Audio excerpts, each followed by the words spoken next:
Hi guys, my name is Saju और मैं किससे कविताएं वगैरह लिखता हूँ। बहुत इतनी सैड बातें नहीं करनी है मुझे संडे आफ्टरनून को। So will talk about a girl. The irony of it. हाँ, तो will talk about a stranger I saw once and never again. ये बॉलीवुड ने ना काफ़ी ऐसा वियर्ड रोमांटिक एक्सपेक्टेशंस क्रिएट किए मेरे दिमाग में कि वो देखेगी, मुस्कुराएगी, पलटेगी, फिर मेरी हो जाएगी। ऐसा कुछ नहीं होता है। वो देखेगी, फिर सोचेगी कितना क्रीपी है ये। यही होगा, इसके अलावा और कुछ नहीं होता है। तो एक शायर आदमी जो इसका नाम नहीं जानता है, उसका काम नहीं जानता है, इस बात का अंजाम नहीं जानता है, वो क्या कर सकता है?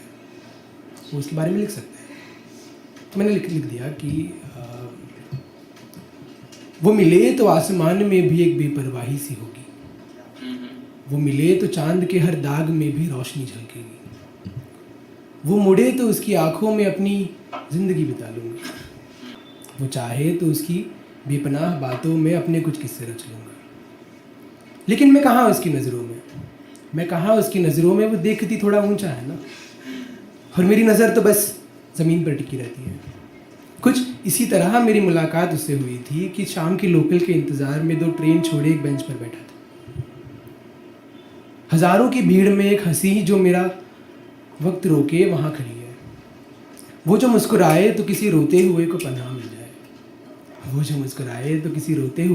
मिल जाए, वो जो शर्माए तो कोई मुसाफिर भी कभी तन्हा न रह पाए।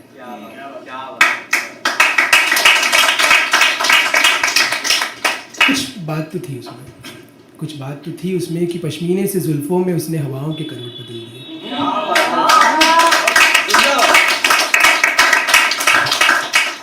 कुछ लंबी सांसें लिए मेरी नज़र उस पर पड़ी और मेरी आंखों में वो सुकून की मोतियाँ छोड़ गई। घबराता मैं उसके देखने पर अपनी नज़रें फेरता रहा, और वो आंखों ही आंखों का खेल वहीं शुरू हो गया। तो कौन है जो इस रात से भी ज़्यादा नशीली है? मैं कौन हूँ जो तुझे देख कर ये किताबी कहानी रच रहा हूँ? तो कोई सवाल है या कोई ख्याल है, या कोई पहेली है, तो कोई पहेली है या मुझ जैसी अकेली है।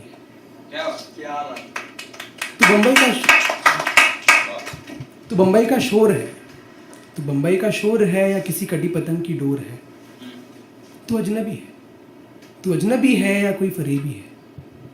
ये किस्सा झूठा है या मेरा मंजर मुझसे रूठा है। क्योंकि किस्मत से ही तो तू मेरे नज़मों में आ बसा है।